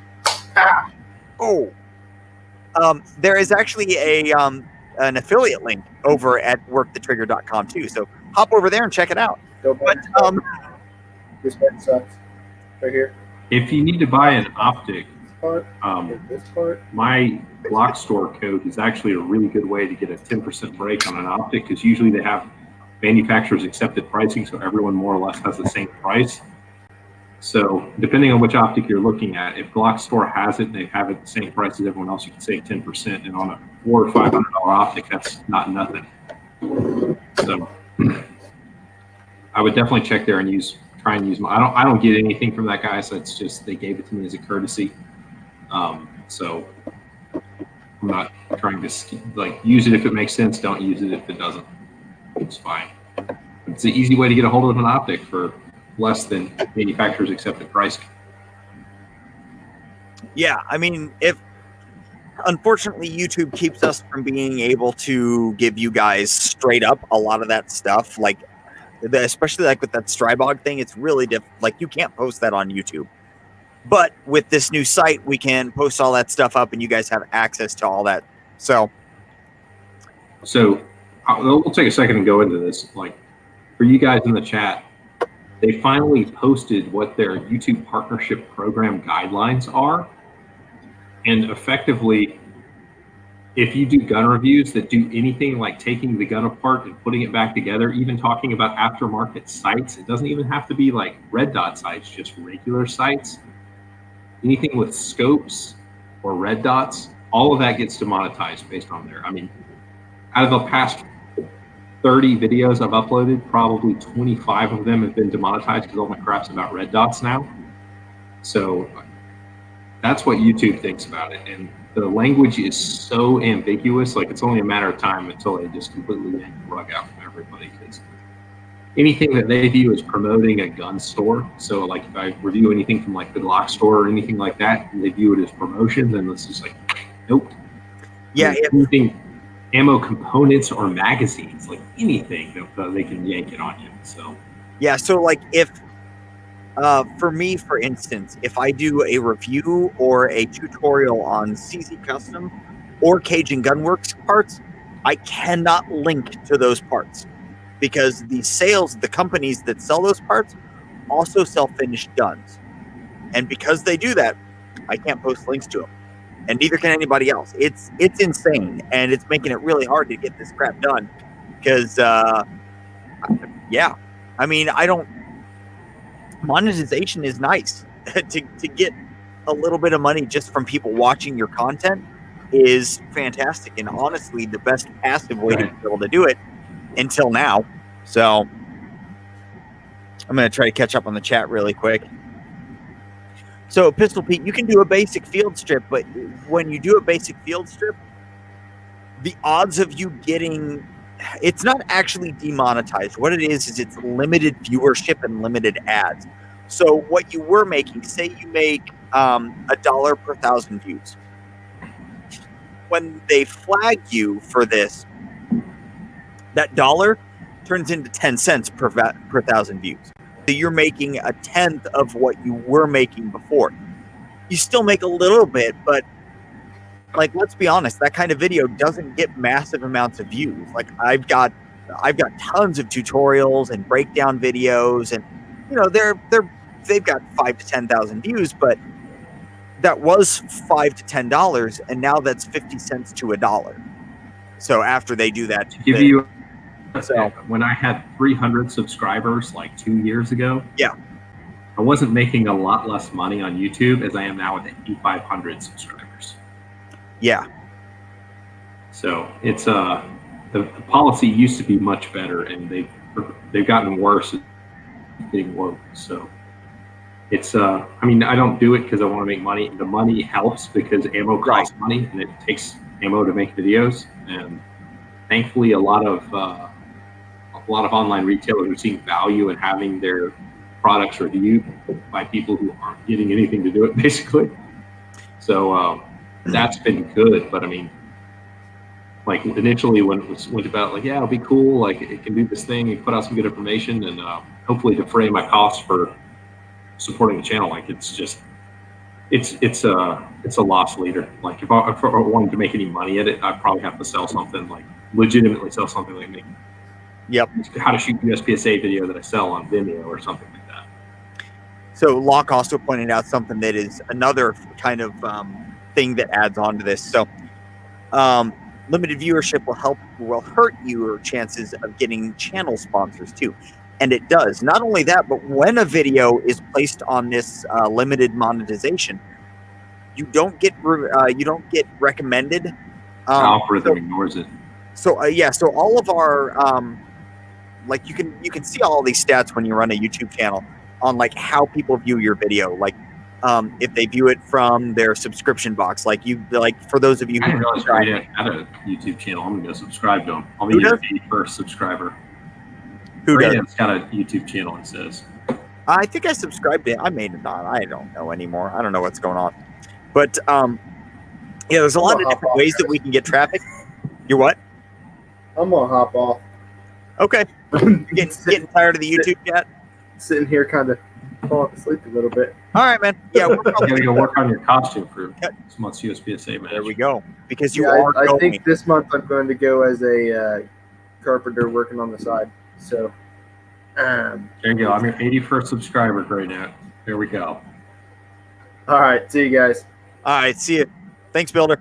Shit, he's got a real channel. I didn't know that. Why'd you never tell me you had a real channel, man? Me? No, So, yeah, Gray like- Note. I don't do a lot of, like, as Humble said, I don't do this for money, but it does cost a lot. You know, it every time you see something new that we're pointing out or something like that costs a little money, and I don't, you know, YouTube used to pay for it a little bit, but Well, like the Masada review that I'm going to do. I mean, Yep. It's going to take 2 trips to the range at a minimum, maybe 3 or more, 3 to 500 rounds, and I don't know. It's going to take a couple hours to shoot, and then probably it's about a 5-to-1 ratio to edit a video of like however long you spend filming. It takes It's kinda about crazy, 5 times that long to edit it. So like that's how long it's going to take to make a video. And like I think I've got it figured out. I'll work this like I'm going to do 2 videos for the review. I'm going to do the monetization safe review that then links to the demonetized review, where it actually I shoot the pistol with an optic on it. I show field stripping it, taking it apart, and all that stuff. So it's a little bit more work to do it that way, but I think that that's probably the most comfortable workaround to potentially recoup some costs on doing this stuff. Yeah. So now that all being said, the thing that frustrates me the most is that it stops. You won't get as many views on those videos because of the stuff that they do to cut your viewership. They won't recommend you. They actually cut notifications. So like if you get that type of video, your notifications won't go out to all your subscribers that have picked to be notified. It's crazy. So that's really the most frustrating part to me, is that it inhibits channel growth when they do that. It's not even the money, it's the channel growth. Because honestly, like, you know, the channel growth is the most important thing, and they just stifle you. Yeah, that is the most annoying thing about it. I wish the algorithm was just more organic and it wasn't trying to suggest things to people and them trying to nudge. Like there's a lot about YouTube's, or not YouTube, it's a Google thing. Google trying to nudge, push their kind of view of the world on folks. Right. So that's kind of the way their algorithm is set up. Like if you Googled like the Hillary Clinton body count, and the first article that comes up is like the Trump body count, like that kind of crap. Right. So if it was more organic, like if it just was like, okay, this matches all the keywords and has a lot of views, so this one goes to the top, life would be a lot easier. Locke's telling Grey Note to stop competing with us because he's stealing our potential views. It's okay. We like the competition. Bring it. I mean, it's fine. I welcome people. As long as people have something to say. Like the one thing I will say is, like, if you think you're going to want to make a YouTube channel and you're just going to kind of regurgitate, like Chaos Gun Guy has a pretty I won't say iconic, but his format and style of video is very much his own. Yeah. And I see it like most people who don't have a lot of views will do like that style of thing. And just develop your own style if you want to do it. And make sure you have something to say. Because if you don't have something to say and you're just regurgitating what other people say, like you're going to have a hard time growing and getting views. Like you have to have a value proposition. I've always found for me, and it seems like for you too, honesty reigns supreme. You know, don't get up there and you know, spout the BS, you know, script like a lot of people go up and like. For me, there's a lot of stuff that I don't like that is supposedly the tried and true stuff. Frugo TFX Pros, I hate them. The Core Essentials belts, they're all right. You know, there's a bunch of stuff like that that I would rather be. We both read that comment at the same time. And he is 100% right. Put it on the screen. All right. Put it on the By screen. the way, hey, Jordan, how's it going, man? You haven't been in a live chat for a while. Yeah, we're wrong. We are very wrong. Good old. Honestly, with training videos, like that's how I can tell who like my true fans are, because like when I make one, it's because I have like a breakthrough. And I'll get like just today I had a thing like I've been hearing people talking about locking out wrists for years and I've never been able to do it. And I watched your video and I tried what you said and now I can do it. Thank you so much. And so Yep. It kind of is sort of a sorting mechanism where if like you commented on one of those videos, then I know you're a cool dude. So Pistol Pete says, I don't know. Seems like people are drawn to channels that like everything. It's because people are on YouTube to get confirmation that the thing they want or just bought don't suck. That's why my TFX Pro video has significantly more hands down or thumbs downs than thumbs up, because people hop on there and they're like, oh man, they're good though, right? No, they blow. And then they get all pissy because I told them their stuff sucks. So, I mean, but here's the thing that people don't seem to understand. I bought those sites. I was them. I thought that they were awesome. And I ate crow and admitted that they were crap. And, so it's like, I'm not doing that to piss you guys off or to piss them off. I'm doing it to try to save some other dude $150. Those things suck. Yeah, just catching up on some of the chat there. Grayno says KS is nice as hell and entertaining, but doesn't understand competition. He shot competition back in the day. He doesn't do it now, and that's what kind of one of my hot buttons is when people take a competition gun and think like it's just this big, like all-encompassing thing. Division, a 9mm gun with a magwell is going to be a good choice, and it's just no, it's never a good choice. You got to take the magwell off because it's not a real thing. So, I mean. He does a great service. I mean, he spends his own money and buys those guns and lets you know what he thinks about them. I mean, it's good that he does it. The two things that I've noticed that kind of play out best on YouTube are people who like everything, Hickok 45, Such, that crowd, and then people who blow shit up. Those videos, and the people who do them, Yankee Marshall videos for sure. Huh? Kathleen says she watches Yankee Marshall videos for shooting tips. He's put out 3 videos in the last couple of weeks of him shooting. I mean, congratulations. I mean, to be fair, so have I. I don't traditionally do shooting videos either, but I was going to say pay the bills, but they don't pay the bills. I've started doing B-roll of me shooting simply to get people who aren't familiar with my channel and because there's a million people who just give opinions about guns. It's like, yeah, okay, but I can run a gun. I can shred if I need to. Exactly. And let me tell you about it. Yeah, I'm not, because a lot of the, and I don't shoot as much as you do, so there's a lot of stuff that I'm not as good of an authority figure as you, but I do shoot more than I feel a lot of the smaller channels shoot, or at least with more purpose, maybe. I don't know. But it's not that I don't shoot. I do shoot. I shoot this stuff. I mean, in fairness, your level of involvement with actual shooting over the past year has probably doubled or tripled. Oh, easily. I'm going through way more ammo now. No, you were I shoot 100 rounds a month, bro. Yeah. Yeah. But that's a warm up. Come on now. It pays up. Oh yeah. Nowadays it's painful how much I go through. And I usually take 3 or 4 guns to the range. I'll run a mag or 2 through the 3 of them. And then I've got the one that I'm working on that day. Typically it's either my competition gun or my carry gun, which now that I'm running the Holosun on both and they're both P10s, makes that a hell of a lot easier because it's kind of one or the other. But yeah, so I mean, you're looking at 30 rounds through 3 different pistols. I'm usually 90 rounds in before I even get to what I'm trying to actually focus on.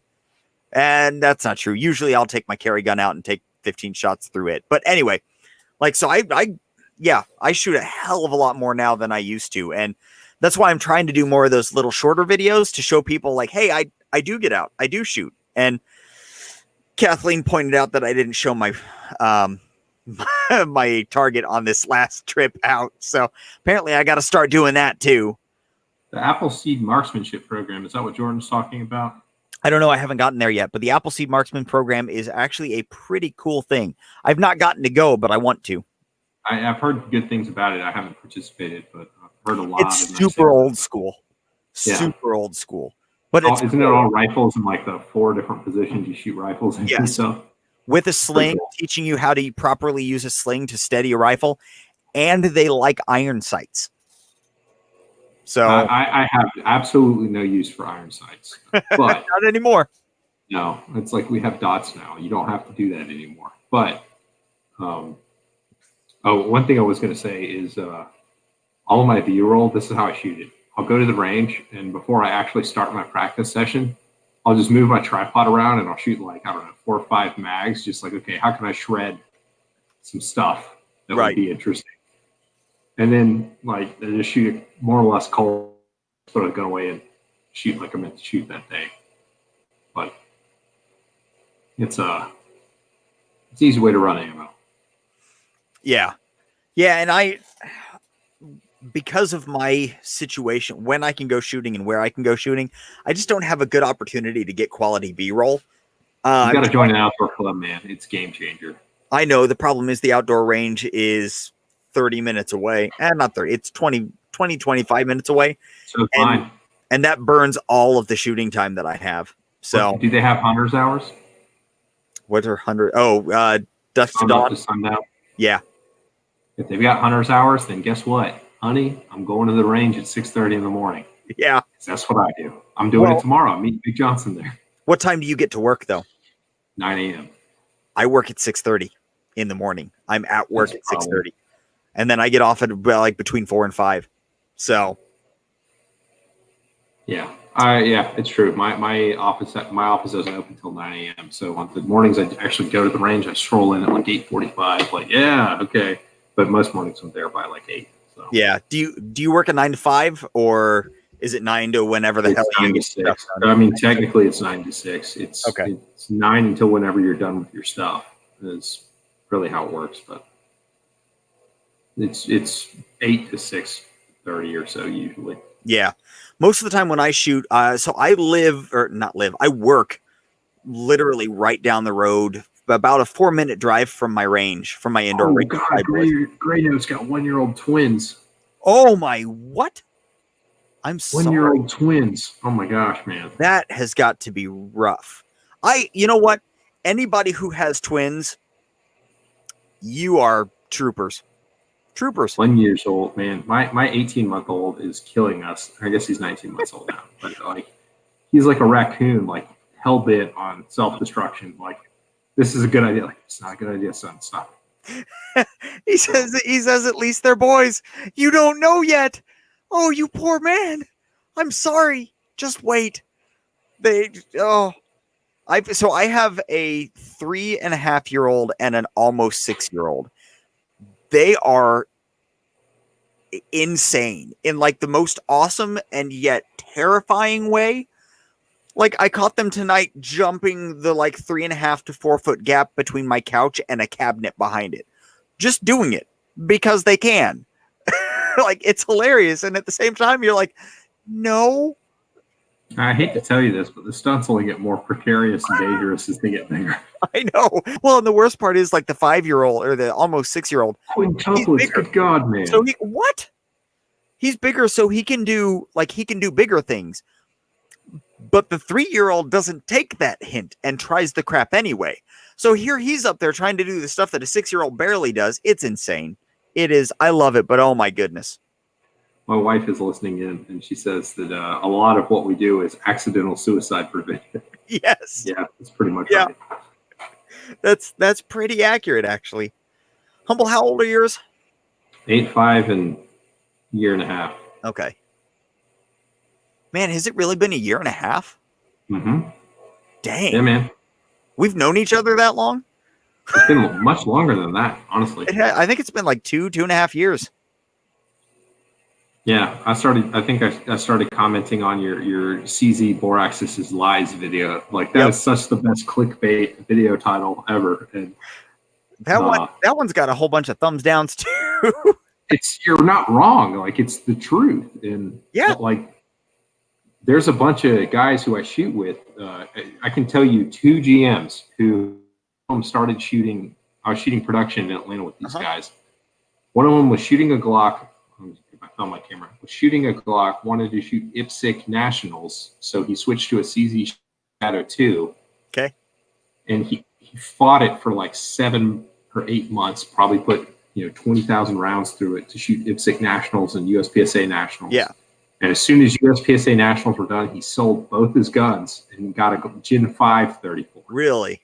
And the bore axis, and his reasoning was the bore axis makes a bigger impact than the heavy dust cover. And it does, as far as muscle climb is concerned. Like, you can't negate physics, unfortunately. Right. Like, what the heavy dust cover does do is it makes you steady your aim on small and difficult targets. Like, it actually is really, really good for that.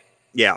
And if you can't return a gun from recoil because your technique isn't squared away, it will flop it down out of recoil for you. So that's good. But if you can return a gun from recoil, the heavy dust cover is not as advantageous as you wish. I found that I think that that and then the pure mass of reciprocating mass on the CZ are the two things that have the most effect on it. But I mean, yeah. I'm curious what just a sec. Gray Note's got a note. Can you hear me? I don't. You Yeah, I can hear you. Okay. Gray Note says headphones. I gotcha. Gray Note says that he's shot a SIG and a CZ next to each other and don't think it makes much of a difference. The bore axis between a SIG and a CZ are not very different. No, it's about an eighth of an inch. The SIG P320 series is effectively like a hammer-fired gun bore axis height. It's very similar to the P226 bore axis. Okay. And the CZ, honestly, is not, for a hammer-fired gun, it is a low bore axis, but it's not a low bore axis compared to a striker gun. Correct, yeah. And it's an optical illusion based on the rail height. Okay, so what I'm doing, give me a sec, let me clear this and make sure. Nope, that's not what I want. I got to get a better. I'm still shooting Glocks. I don't see a point to change. Like, you have to spend some money to make them as nice as other guns. Like, there's no question. But once you have the frame and slide, like if you're shooting 9mm, it doesn't matter that much. The Masada, honestly, like I was geeking out with work on the camera last night. The Masada, if you don't have an optics ready gun, buy a Masada. That's the gun you should buy.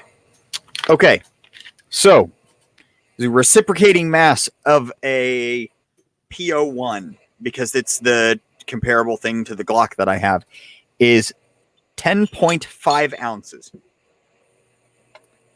Reciprocating mass from a Glock is 12.7 ounces. So you're looking at 2 ounces more on the Glock, which to me, the PO1 and the Glock 19 recoil impulse, very similar. Mm-hmm. And so the bore axis height of the PO1 is negated by the lack of reciprocating mass, whereas the bore axis of the Glock being lower, you get a little bit more flip than you would if you had the 2 ounce less reciprocating mass. Did that make sense enough? I think if you change the spring rate on your Glock, it still will. You can make it behave very similar. You can make recoil springs change the character of how a gun shoots. Oh yeah, tremendously. Yeah. Oh, I need to hold on, guys. I need to go get something out of I need to show them this guide rod. It is Oh yes, yeah. You guys can see this guide rod. It's awesome. Okay, sorry about being absent there, guys. I got my curiosity was piqued and I had to scratch it. So what did I miss in the chat while he is gone?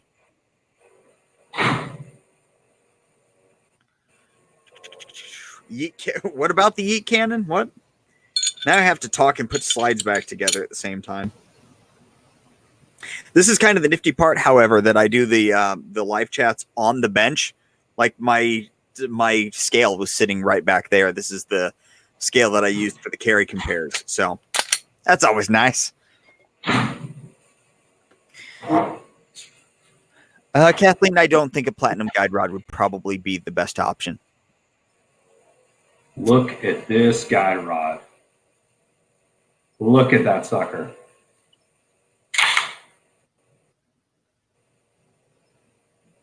Oh, look at that monster.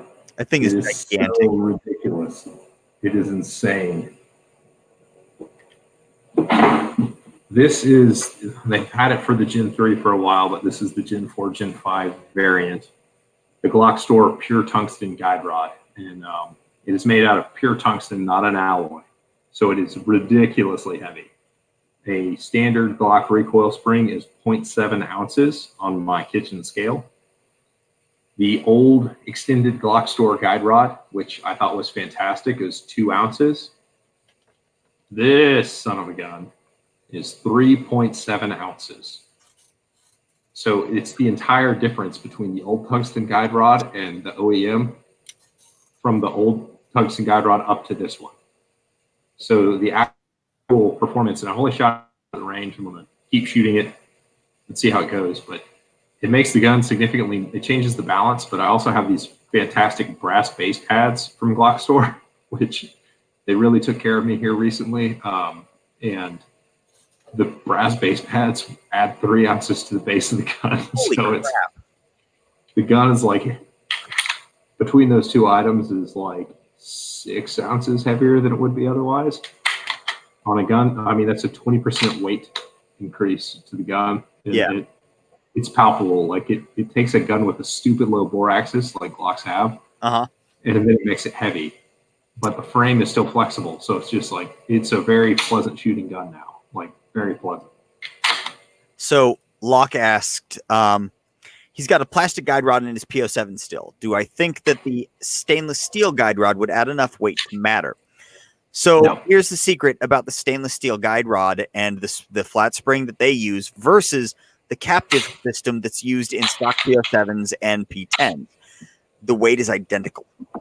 They do not weigh any less. It is not about the weight with that. It's about the ease of being able to swap springs. So you aren't going to gain a damn thing in weight from going from the captive unit to the stainless steel unit, unfortunately. They really should come out with a tungsten unit. Tungsten's the only thing that makes a difference. Yeah. But yeah, no, the stainless doesn't weigh anything more, unfortunately. And stainless is illegal, or excuse me, tungsten is legal in IDPA if you're an IDPA guy. You can only use steel, but the advantage of having a steel guide rod is that you can change the spring rate, which actually matters more than a lot of people realize. It does. It's like if you can change your spring rate, you should, because most guns come set up for like NATO or plus P ammo. If your gun is plus P rated, guess what? It comes with a plus P recoil spring, which means every time this comes back into battery, the slide's going to dip down and come back up. Whereas if you reduce the spring to recoil to the ammo that you're actually using, like the amount of muzzle dip is reduced. So your ability to shoot fast and hold it on target is increased. It's like skilling up without it getting any better. It's worth doing. Yeah. Sorry, grabbing another gun. Oh. The SAR K245, I've seen those. Those are pretty cool. I haven't shot one personally. I don't know if they're any good or not. There was something else somebody said that I was going to touch on, and I don't remember what it was now. Jordan, I'd love to have a Shadow 2 to be able to test what the weight differences are, but I don't have one. So let's jump back up and get this dude. So Kathleen's going to get a platinum guide rod. Jordan says he doesn't buy a Masada guns from state sponsors of terrorism. If you consider Israel a terrorist state, then your comment stands. If you don't, then I guess it doesn't. I won't weigh in on that, but the Masada is really well designed. It's awesome, honestly. So really quick, Professor said his PO7 came with a steel guide rod from the factory and then said self-contained, unlike the plastic one. This is said plastic guide rod, self-contained. So there's Jordan's curious about the weight difference between the SPO1 and Shadow 2 slides. They're very similar. I can't check. I had both, and because the Shadow slide is longer and it has a PO1 thickness frame, it is thicker at the bottom, so it is a bit heavier, but it's about the same weight as an SPO1. It's a little bit heavier, but not much. Let's see what else we got. Heavy frame, acts like a stabilizer. Yeah, it does. Sure does. I mean, as far as the amount of muzzle climb that you have to mitigate, that's done by bore axis. So in a good world, you would have a low bore axis and a heavy frame. So that's what you want.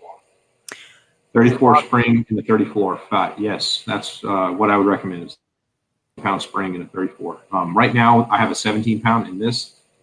And let's see, I can even show you slow motion footage of me shooting this thing. While And you're the looking that track's up, I'm going to stupid hit flat. something else. Block says he's afraid to mess with recoil springs only because it's his carry gun, and he wants to make sure he works every time. What gun is it? Because honestly, like, there are so many resources. So for my P10, I went from the stock spring rate is like 20 pounds ish. I'm running a 15 pound right now, and it's been 100% reliable and is fantastic. So just get yourself like a kit, and you can try them out. The PO7, yeah, I'll bet you could run that 15-pound spring from primary machine and be just fine. Okay, there's Humble's video. That was a bill drill. I was shooting like 18 to 20 splits with it, and to give you an idea, let me get the OEM one up. Let's see. Pistol Pete, the Masada long slide versus full size. Well, the one that came out is kind of full size. It's basically Glock It is 17 full size. size, Glock 17 but size. they've not come out with any other size. See how the spring rate makes this Brand new. muzzle dip after each shot?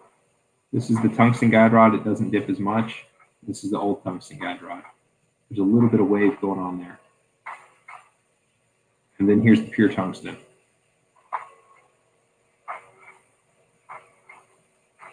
You can't see the difference that makes. I don't know what to tell you. It's huge. Let's see.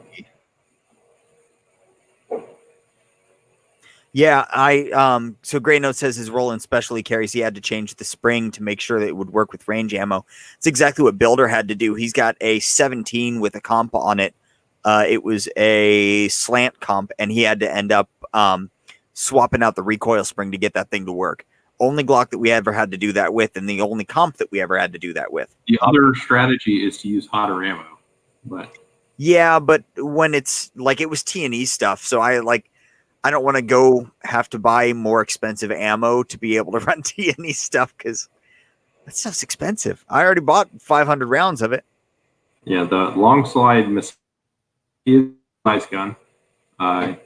It is a service gun to the bone, and it's not a competition gun, just based on how they address the bottom of the grip. But I mean, everything that you interface with as a user of the gun is steel. It has a very nice, maybe it's aluminum. The trigger is an aluminum trigger with a plastic dingus that goes all the way flush. The mag release is aluminum. The slide release, which is fully ambidextrous, is steel. It is a really nice gun. The reset makes a weird springy sound, and it's not as positive as something like a Glock. So it's not going to help you run the trigger real fast, quite like a Glock would. But I mean, if Ruger made a gun that was as good as the Masada, there would be no reason to buy any of the other guns. Like, the Masada is really good. I haven't shot it yet. I'll shoot it tomorrow morning for the first time. But just handling it, taking it apart. And it's a modular thing. You can rip the guts out of it. How's the takedown on it? I haven't tried actually taking it down since I got with a guy to confirm that what I suspected was the right way to take it down. Oh, I just mean pulling the slide off, like field strip. It's just lock the slide at the rear, turn the quarter turn lever, and then release the slide, pull it forward. So SIG and it's MFP style. basically like a SIG, yeah. It's Okay. pretty much a SIG the way it takes down. That's, would a heavier spring stock with general range ammo cause weak ejection? Yes, it would. It's a system, and if the amount of force it takes to open your slide is not offset by the amount of force that your ammo is giving to open the slide, then you're not going to be able to throw cases very far. Right. It's about slide velocity. Yeah, you want to get up your slide velocity. So another way to do that is if you get your slide cut on and reduce the mass of your slide, then that's going to increase your slide velocity. Another thing you can do is shoot lighter for caliber ammo. Now, that being said, with the slide cuts, sometimes that doesn't always work, because even though you are working with a weaker slide, the heavier spring rate can actually have a higher effect on the weaker or on the lighter. You have to tune it. You 100% have to tune it. It's not just like, I'm going to keep using an OEM spring. No, you're going to have to figure out what spring rate works with your new reduced mass slide. Right. Yeah. pretty much if you start doing anything, if you see issues on a stock gun, I would probably talk to the manufacturer about it. If you see issues on a modified gun with anything, I mean, that's pretty much any modification. I'm talking like Cerakote jobs, even optics milling, new barrels, any of that. Look at your spring rates. Hugely important. Like tuning, that is what tuning a gun is. People talk about tuning guns, like you have to tune, like in the hammer fire, you're going to have to tune the mainspring to, there's a balancing act between the recoil spring and the mainspring and any of the other springs in the gun. Like you have to figure it out. Yep. And it's not just like, this is the way it came from the factory. So now that I made all these changes, it's going to work. Like, no, you're going to change a gun, you have to tune it. So, yep. And honestly, I think that's a fun part. I had to tune my P01 to get it to run. And once I got it tuned, it's run 100% since then.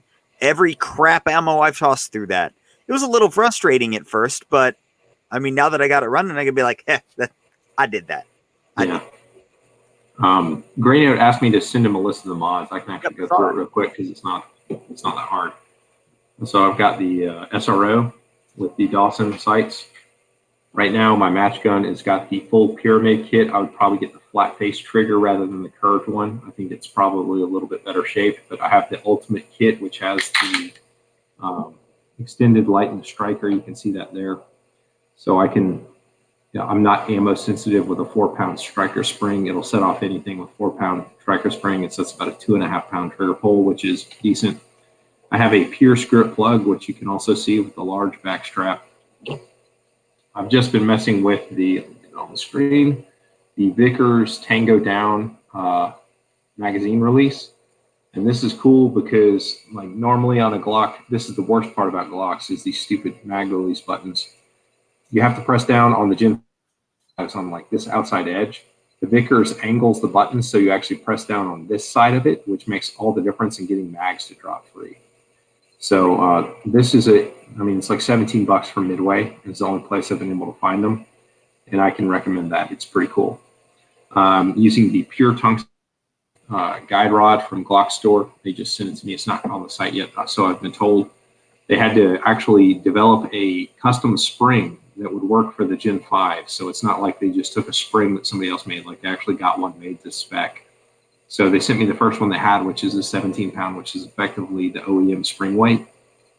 But they're going to do a 15 and a 14 and a 13, I think, as well. So when the 13 comes out, I'm going to put a 13 in it, and it's going to be just a boss all around. But other than that, man, that's all my gun is. Like, if you go to Glock Store right now, other than the Vickers, you could get all the same crap I have for however much it costs. I don't know. And then like 10,000 rounds of ammo. What's that?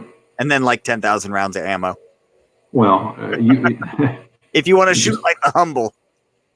Yeah, that's on you. It's a lot of dry fire, but as far as getting the guns set up, and honestly, I'll change my recommendation. I was going to say that the 17 is just as good for USPSA as the 34. With this guide rod, I don't agree anymore. The longer slide makes it easier to manipulate from up front, which is nice. And these guide rods, which are not available for the shorter slides, they make a difference. They make a really big difference. So. They're like $130. I mean, they're really expensive, but they work. In my my intro to the Norso slide that I'm running right now, I had a guy, because I talked about the front cocking serrations. They're freaking baller. But I had a guy hop into the comments and talk about how cocking with the front slide serrations is only something that newbies do, and that I was going to shoot my own hand. And that just something along the lines of "Don't be a pussy, just grab the optic."